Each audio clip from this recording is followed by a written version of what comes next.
Mga Karaos, good morning po. Ay si Mrs. Good morning. Morning. Bali araw nga po pala ng linggo ngayon, February 9. Ayan, bali ito yung ating kolong-kolong. Louie! Ay si Louie, day off.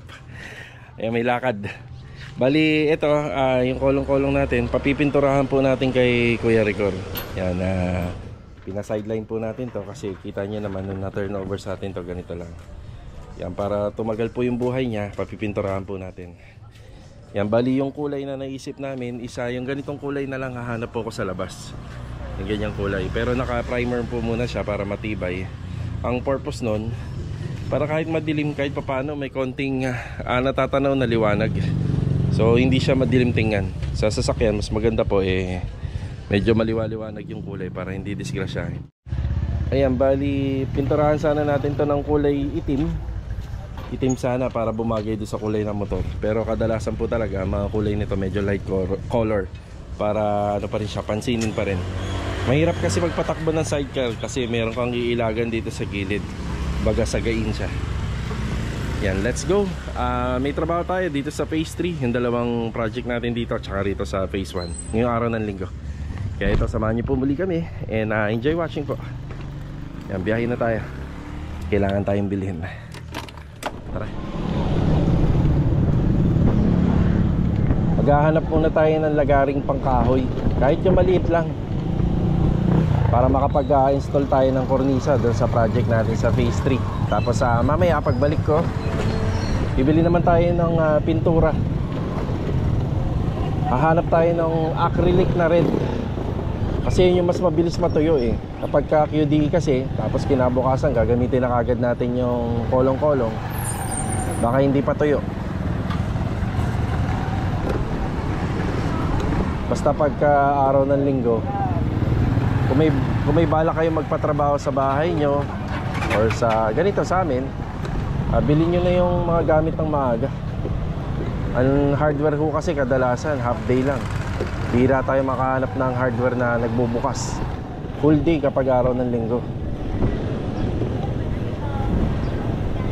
Hanap muna tayo na mabibila ng lagari. Okay na tayo, nakabili na tayo. Bali 16 inches lang kasi yung kornisa maiksi lang naman po yun. Okay na to, tara. Dito na po tayo. Ayan, nung nakaraan meron na pong mga naumpisahan dito. Yung tiling, yung ceiling. So yung sa ceiling, yung parang pinakapasya niya na lang, yung kulang para dun sa street light. Yan na yung mga naumpisahan dito. Tapos ito, kornisa installation na tayo. Yan, isa rin po sa nagpapaganda po ng ng ceiling kapag meron ito. Pero kapag ka PVC panel, pwede naman po yung J-moldings lang. Yun nga lang kulang yung dating niya kasi. Kaya nagdadagdag tayo nito para mas maganda.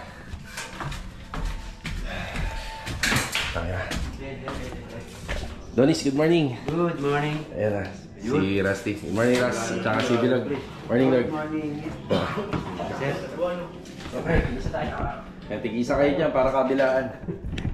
Sa pag-install lang. Meron kayong maliit na pako, Log? Meron siya. Meron. Yan na. Ano nga pala yan ha? Follow-upan nyo ng basahan. Meron na kayo naka-ready. Ayan na. Kasi yung pinapahid po nila na no more nails, napakatibay po niya kapag natuyo. Ngayon kung matutuyuan kayo na lumagpas po dito sa panel, napakahirap pong linisin yan at maaaring kutkutin pa. Kaya ayan na inaano po siya, pinapalo pa ng basahan kapag may mga lumagpas, pinupunasan kagad. Tapos after namin po rito, yan, after po namin mag-install dito, din naman po sila magkakabit dito sa may lot 5 ng kornisa. Puro kornisa. Tapos pinaayos na rin po natin yung mga rivets. Pinalilinis na rin natin. Nag-i-start na po sila rito. Ayos ba yung Ayos naman? Kaya tanong natin yung lagari kung kamusta. Kinuha ko muna yung ordansa rito sa bodega.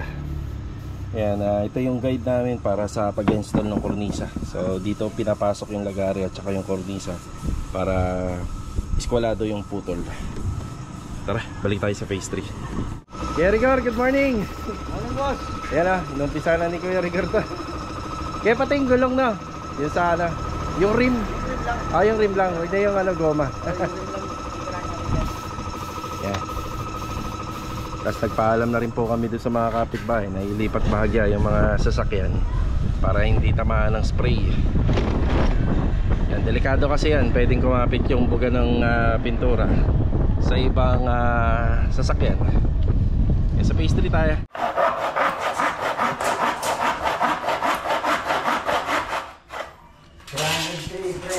Ha?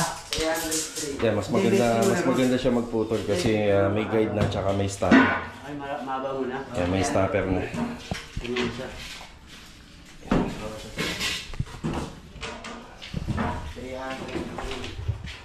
Doon nalalay sa panel baka tamaan. Ayun, yan kagaya niyan.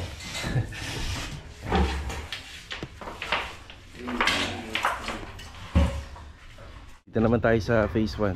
Yan, dito gumagawa si Kuya Boy tsaka si Kuya Dindo. Kuya Dindo, good morning po. Good morning! Uy! Happy Sunday, everyone! Yun. Kuya, lababo yan, Kuya, ha? Lababo. Ayan, nag-isa-segre kita. Kuya Jun, Kuya Jun tuloy, Kuya Boy. Good morning. Yan, good morning kay Kuya Boy. O, dito. O, doon. Dito na, sa dulo. Oo, yan. Yan, para tanaw niya rito, tsaka rito. Tapos isang outlet lang yan. Isang outlet lang ko rin. Ito na yan. Yan. Yan yung mga pinabili ni Kuya Boy na mga switches and outlet kahapon. Isa-isa niya na po nilalagay lahat. Siya nga pala, yung may problema ng konti sa flashing dito. Yan, dito sa taas. Yan, yan. So, ang itsura nun, yung flashing dyan sa harapan ng bahay. So, hindi po siya nakatupi. Hindi siya nakagat dun sa rib ng long span. Ang kailangan po natin gawin, kinausap ko na yung may-ari. Sabi ko, bilhan natin kahit isa lang para ma-install po natin. Kasi nung nakaraan o kahapon, medyo nag-uulan-ulan na. Ang magiging problema po natin, ito kasi masyado pinturado na po to. Yan, baka magkaroon ng stain dyan. Tinge of gray. Yan, tinge of gray. Kaya kahapon bumili na ako ng tinge of gray dito. Tuloy natin ano ito, Versatex ba? Sige. Oo. Para magkaroon ng konting dating. Yan dito banda. Naalala mo yung ginawa mo? Yung, ano yung geometric design nun? Pwede nga dito. Mas okay nga dito yan eh. Kaysa sa Versatex eh, no? Kasi lagi siyang masasandalan eh. Ano din. Oo. Hindi yun. Yan, para kahit pa paano may konting design nyo lang dito. Geometric design. Huwag na yung Versatex, no? Huwag na, okay. Pwede. Oo. Yan na. Unahin lang muna ni Kuya Dindo lahat ng kisay. Tapos meron pang konting sisinsilin dito. Kaya nandito si Kuya Boy. Sa mga karagdagang outlet natin. Ito, finishing carpentry lang, madali lang to. Para may hide natin yung daanan ng internet. Yan, meron na. Tsaka yung mga wiring dito. So, simpleng ano lang po to, simpleng panel pababa. Tapos naka WPC. Yun lang. Tapos ito, kukumpletuhin na lang yung accessories nito, pero unahin mo na yung pintura rito. Pag natapos yan, saka po gagalawin to. Kaya napapansin nyo, ganito pa rin siya hanggang ngayon. Unahin lang yung pintura sa taas. Tapos si ma'am, wala akong idea kung magpapakabit po ng cabinet. Pero madali naman yun kapag nag-decide siya. Kahapon nga pala, kinontak niya ako. Papalagay na po daw siya ng aircon. So maganda nga yun kasi kung ano yung mababakbak ng installer ng aircon dito, at least kahit pa paano, maayos kagad natin habang nandito tayo gumagawa.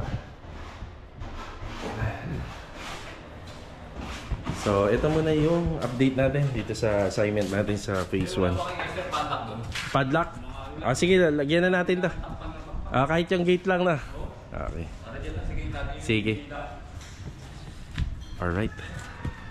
Lagyan na natin ng padlock to. Kasi wala pang mga bintana eh. Tara, unahin ko muna yung pinabibili ni Kuya Rigor.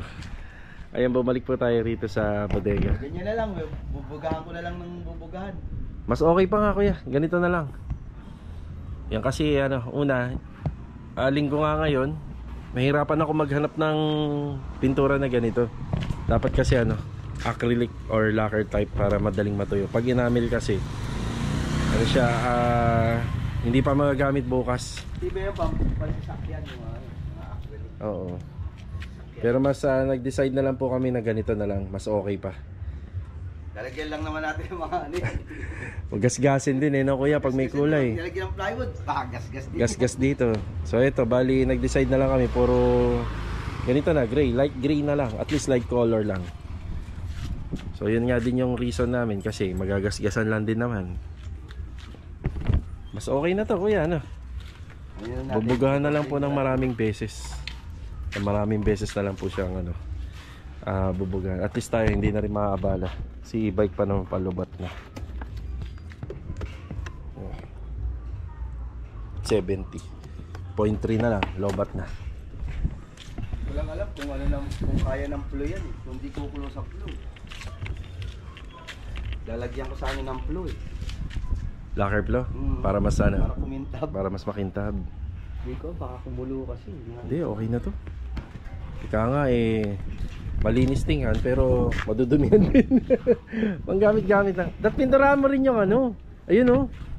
Yung upuan. Siya nga pala oh. Yan. Gagasgasin lang din ng ano to eh.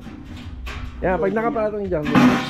Yung tubo niyan, gagasgasin lang din. Oo, tama. Pagka nilagay yan, no? Tama to, may goma to eh. Yan, damay mo na yan. Para ano. Yan, mas okay na po kami rito. Ikasundo na kami kasi yun nga lang din naman. Takaw pansinin pa pag kulay pula. Takaw SPG yan. Forcer. So ito. May forcer pa naman eh. Purong ano po to, purong epoxy.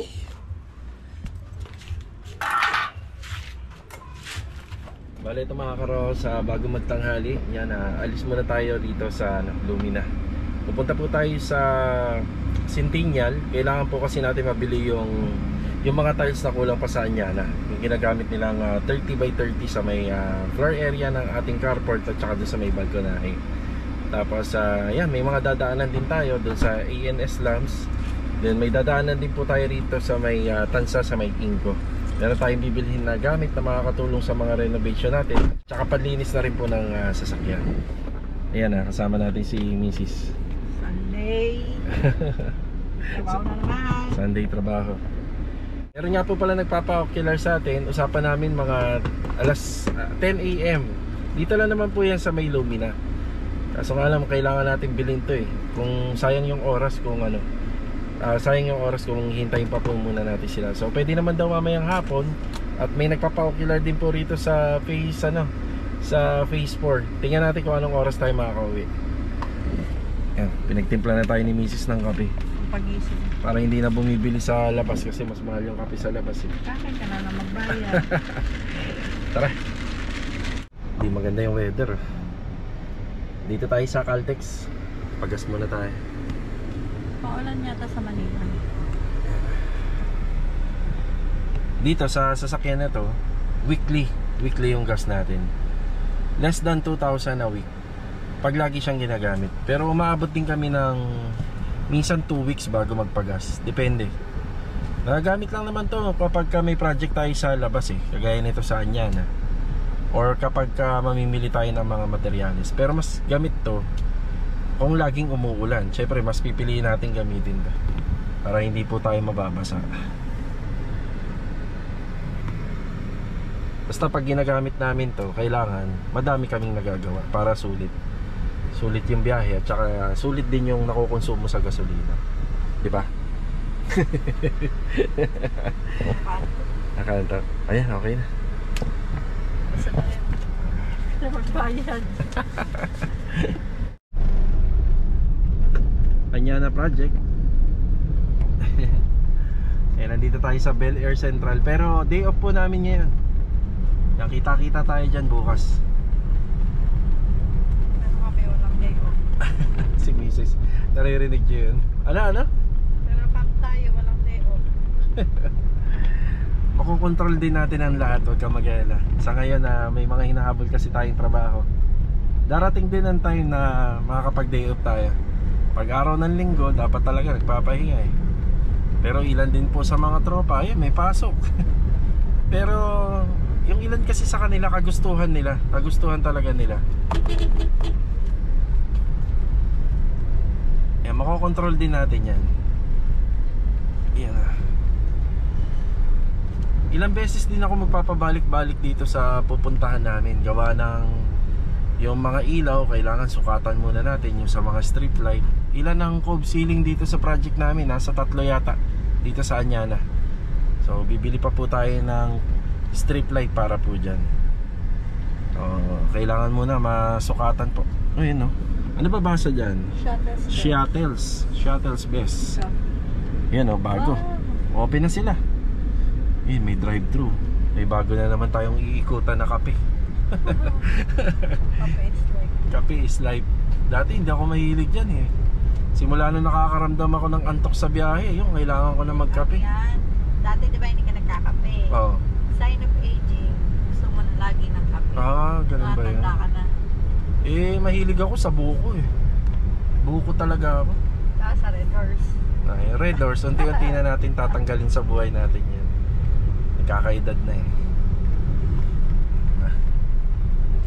Yan, ano muna pala tayo sa FC Tiles. Tapos ANS lamps. Pero depende, mas maganda mauna yung ANS lamp. Tapos sa FC Tiles tayo. Para one way na lang po tayo. Dito na tayo, ANS lamps. Ba't kasi kanya S nila karampal? Dati akala ko nga A5 eh, AN5. Yan pala yun. Subukan kong tawagan si Master Jojo kung kabisado niya yung sukat ng 3 cove ceiling. Pero mas maganda actual eh. Na-actual talaga yun. Subukan natin. Pero kung hindi, okay naman. Pwede naman tayo bumalik kasi hindi pa naman nakaschedule yung pagbili talaga. Pero sayang, di ba? Nandito na tayo. Ayan na. Okay. Open sila, no? Sunday. Maganda. Wala rin silang day off. Wala rin silang day off. Okay. Bale, ito mga karakasaki na tayo rito. Ito lang naman yung binili natin. Yan, tapos nagkausap na kami ni Master Jojo. Bali, ang kailangan po natin doon dalawang 13 meters at saka dalawang 12 meters. Yung problema, hindi available dito. Yan, kaya hindi rin talaga natin mabibili ngayong araw. So, double check natin kung sa ibang mga binibilhan po natin ay kung meron. Yan na. Bali, dito naman kami sa FC Tiles. Yan na. Tara. Ito yun. Sige. Ilang piraso dyan? 2 box. Okay, dito na tayo sa FC Tiles. Ito yung ginamit namin sa floor area, doon sa may carport at saka doon sa may balcony. Ito. So, ang presyo niya is 62 pieces. 62. Ang presyo niya is 62 pesos. So, ito po siya. Panggarahe po talaga to. Yan, panggarahe. Yan, para bukas pag papasok po tayo sa Anyana, meron na tayong onan. Hindi na tayo magpapabalik-balik. Itong araw po ng linggo, maganda rin mag-purchase kasi maluwag. Para naka-ready na bukas. Yung strip light, tingnan namin dyan sa All Home. Yan, madalas naman sa All Home ako bumibili ng strip light eh. Yan, sakto, nandun yung All Home. Bali, sir, anong branch po ng All Home yan? Kawit? Kawit, ayan, Kawit. Diyan banda. Ganda mamili rito sa FC Tiles, oh. Napakadaming napakadaming design ng tiles. Ayan, dami.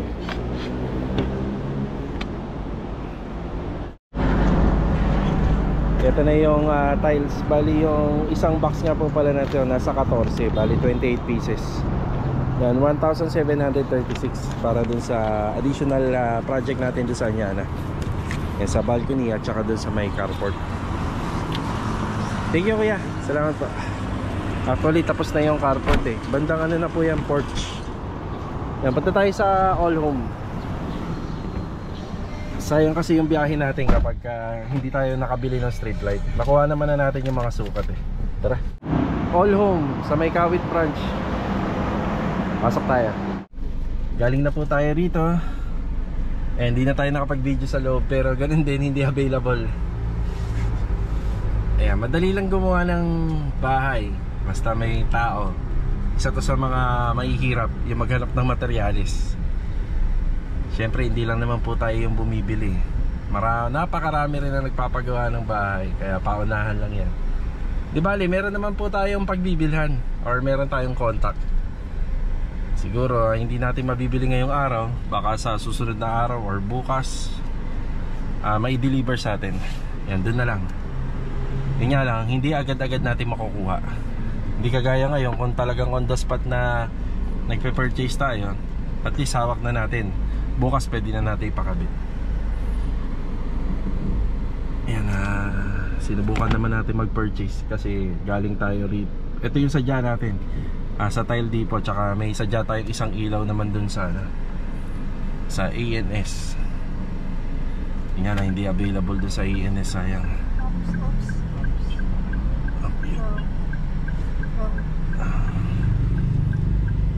Yan, sa Inco tayo. Bibili tayo ng pressure washer. Tara.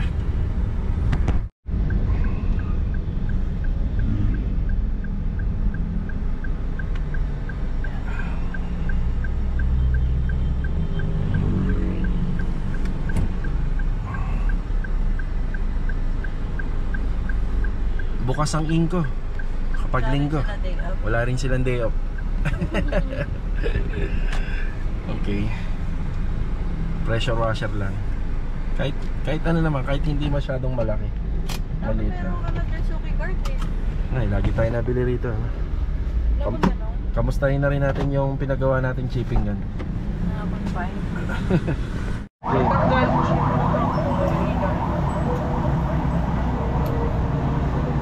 Ilang watts tong bibiling ka, pare? 1,200 watts po, sir. 1,200 watts. Yan, pwede na yan. Panggamit lang sa project, sa site. Panlinis din po kasi ng garahe yan, tsaka ng tiles. Tingnan natin kung gaano kalakas. Naalala nyo, bumili na rin kami dati ni Louie dito, pero medyo malakas yung binili namin. So ito, panglinis na rin sa mga sasakyan namin. Sa e-bike, ayan o, lakas o. Oo nga no, nakakatanggal na ano. Yan na ba pinakamalakas? Opo, yan na po. Yung tassel niya, sir, pabuga. Ayun. Nakakatanggal na ng dumi, no? Lakas yan. Eh, lakas oh. Nabubura yung ano.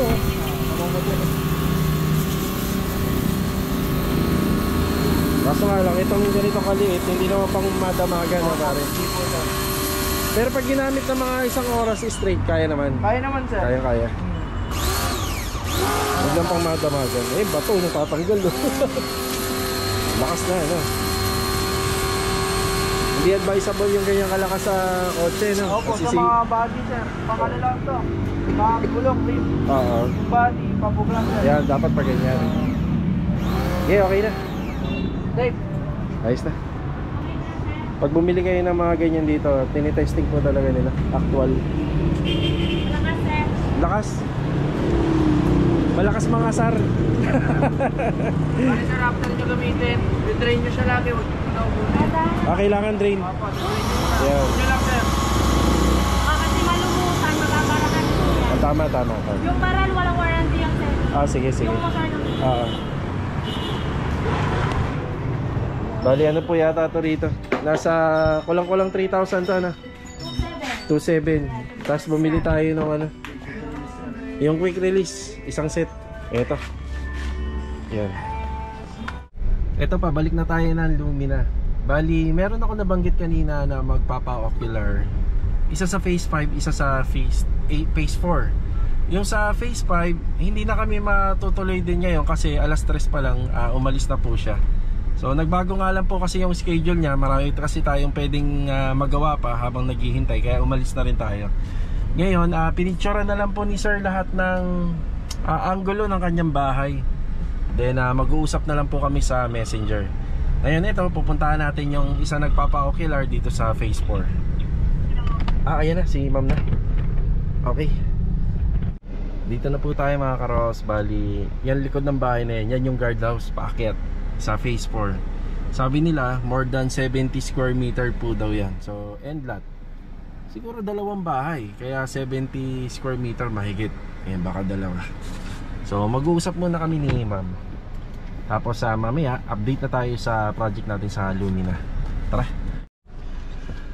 mga karos, okay na po tayo. Bali hindi na po ako nag-shoot ng video kasi may mga importanteng gamit sa loob. So for privacy na lang. Tapos yung likod nga po pala niyan, dati nakapag-vlog na ako ng ganun na ang likod ay umaabot ng 4 meters. So ang laki po ng likod niya, kaya 79 square meter pala siya. Tapos meron din po siyang end lot corner din po siya, pero parang pakalamay po yung setup. Kaya bigyan na lang po natin siya ng quotation. Ayan, bali tingnan natin kung matutuloy ito. Ayan. Shoutout po kay sir at saka kay ma'am at saka dun sa anak po nila. Ayan. Yung ano na to, back extension, kapag natuloy kami dun ilalagay ang kwarto, kasya dalawa. Biruin mo kung sakaling matuloy lang ha. Yan ang unang row house na magagawa natin na back extension, dalawang kwarto, kasyang kasya. Ayan, bali magbibigay na po tayo ng update. Ayan, alas 4 na po. Alas 4 na ng hapon. Ayan, maraming salamat po kay sir and ma'am. Dapat kanina pa po kaming mga bandang alauna, pero naghintay na lang po sila gawa ng yun nga, hindi nasunod yung oras din ng ocular namin. Ayan. Yan, thank you ulit kay ma'am at saka kay sir. Tara. Nandito na po tayo sa Lumina Homes. Yan, balik tayo sa phase 3. Yan, magandang araw po kila ma'am Christine, Rafa at saka kay sir Craig. Yan, dito naman po sila nagtatrabaho after nila manggaling dun sa block 14. Yan, TV console natin. Isa rin po ito sa mga bibilhan po natin na materyales. Yan, gagamit din po tayo ng strip light dyan, din na LED na T5 para maganda yung dating.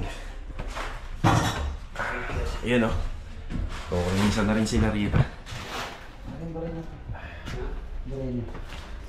Ngayon pa lang kayo nakapag-start dito. Paano yung dyan, sir? Di ba meron tayo dyan sliding? Hindi, kinancel na ni ma'am yan. Kaya pinapalagyan ko na rin to. Ayan, dire-diretso na rin. Oo.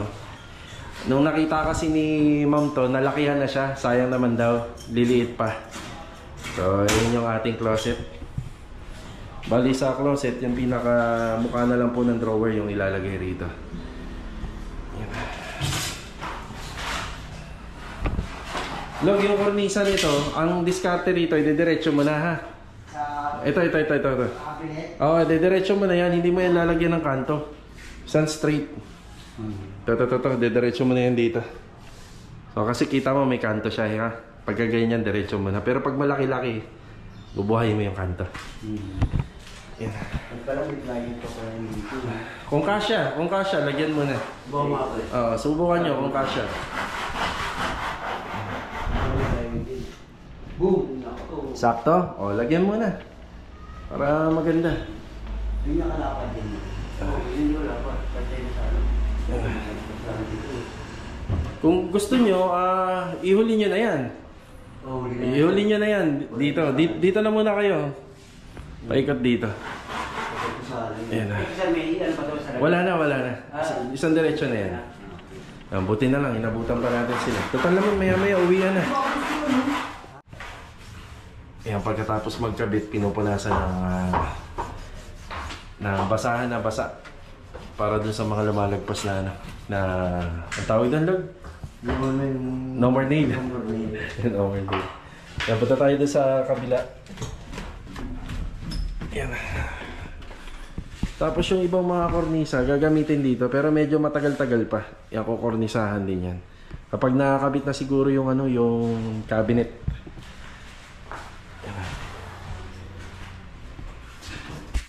Yan muna yung update natin dito. Bali bukas ka pala, araw ng Lunes. Yan, umpisa na ulit tayo dun sa mga overtime after ng Anyana project natin. At saka dito yan, papipwestuhin po uli natin yung mga tropa dito. So kadalasan overtime naman namin hanggang alas 9 hanggang alas 8. Basta yung gawa hindi maingay, hindi nakakaabala sa mga sa mga taga rito. Tapos may mga binili na akong mga materialis diyan na ipampipintura diyan sa mga poste, yan diyan sa ating pinakasanepa, nagawa po sa 2x8 na bakal, tsaka sa mga pader yan. Gagamitin na lang sa mga susunod. Pero yung taas medyo na yung taas parang bago na yung taas ay doon ginamit yan. Yan, punta naman tayo rito sa may Blackport team. Tara, update. Siya nga po pala itong katapat ng bahay, kinausap ko kanina. At naunawaan naman niya po. Yan, dito po yan sa tapat. Naunawaan niya na ng mga nakaraan gumagawa kami dito kasi sa Lumina, pwede pong mag-overtime talaga. Hindi naman mahigpit yung admin dito, basta wag lang maingay. Mga nagkataon lang po kasi talaga yung tapat ng bahay may bagong panganak, baby pa. Ayan, ito pa yung mga nagawa na dito sa kisame. Yan yung kisame natin. Tinanggal na po yung lumang lavatory, lumang water closet. So ito, tinanggal na rin to para may kabit po yung hamba. Yan, nakakisami na siya. Humabol si sir sa akin ng design ng TNB. Kumbaga yung mga binili kong tiles dito, papalitan ko po lahat yun. So humabol siya ng disenyo. Tapos yung exhaust fan nito, yung tubo, nandito na, nakarelease na yun sa likod. Yan yun yung tubo. Yun okay na tayo rito. Kornisa, yan, nakakabit na. Kaya pinauna natin yung mga kornisa para mapwestuhan na po ng mga pintor. Yan, pwede na po nilang galawin to. Ayan si Rusty. Biglang naging pintor si Rusty na. Biglang naging pintor, nakita nyo. Yan. Ispat-ispat lang muna. Wala namang dito. Walang kaso kasi yung mga ganyan kailangan po dagdagan na po yan, tulong sa mga magpipintor. Yan, tapos yung mga dugtungan, kailangan po to naka-epoxy. Yan, naka-epoxy, naka-gasa tape. Yan, para matibay. So yan na yung ating kornisa. So pagkatapos nito, dire-diretso na. Kukumpletuhin na lang po yung mga rito. Yung mga tiles na kulang pa, ipapagawa natin. Diba? So ito, pag yung second floor, pwede na po nating tapusin po siya kagad. So pwede naman natin na ihuli na yung pagbubutas ng isang aircon dito. Kahit mahuli na yan. Dapat kasi pag binutasan yan, nakaabang na kagad yung grills. Para pagka diretso butas, aayusin yung mga kantong may bungi. Then pagkatapos sasalpak yung grills para hindi po siya mapasok ng tao.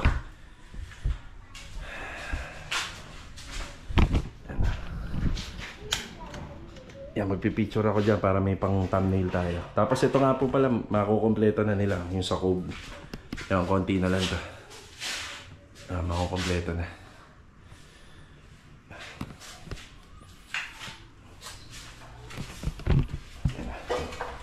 Umiilaw ba yan, Ras? O, umiilaw? Opo. Okay, sige. Magpipicture ako. Picture tayo. Kaso nga sir, di pa po nakasaksakin. Ay, sa baba? Opo. Sige nga, mo nga. Para may tayo. May pang thumbnail sa sa ating YouTube channel. May kornisa na. So, tatanungin ko na lang po si Laser dito kung anong gusto nilang kulay ng ng kornisa. Pero kadalasan naman, pag ganyan, gray lang naman or kaya puti. Yun. Di ba? Buksan natin lahat. Ganda ng ilaw Yeah. Bale ito mga karos, hanggang dito na lang po muna yung vlog natin ngayong araw po ng linggo. Ayan po yung mga nagawa dito sa Phase 3 project. At saka yung ating kolong-kolong, ayan pinturahan. Yun nga lang, hindi lang talaga nasunod yung pintura. Ang gusto talagang kulay na pintura ni Mrs. doon, kulay pink. Ayan Pero naunawaan ko naman yung sabi ni Mrs. Kasi pagka madilim, di ba, at least hindi siya sagiin, di ba? So hindi rin ako nakakuha ng ng pintura na acrylic base or lacquer base para doon na kulay pula sana. Pero mas okay na kami bandang huli, napag-isipan namin na mas okay na kami na yung epoxy primer na kulay na lang, yung light gray. So hanggang dito na lang po muna. Kita-kita na lang po ulit for the next video. Ito, paalam po muna.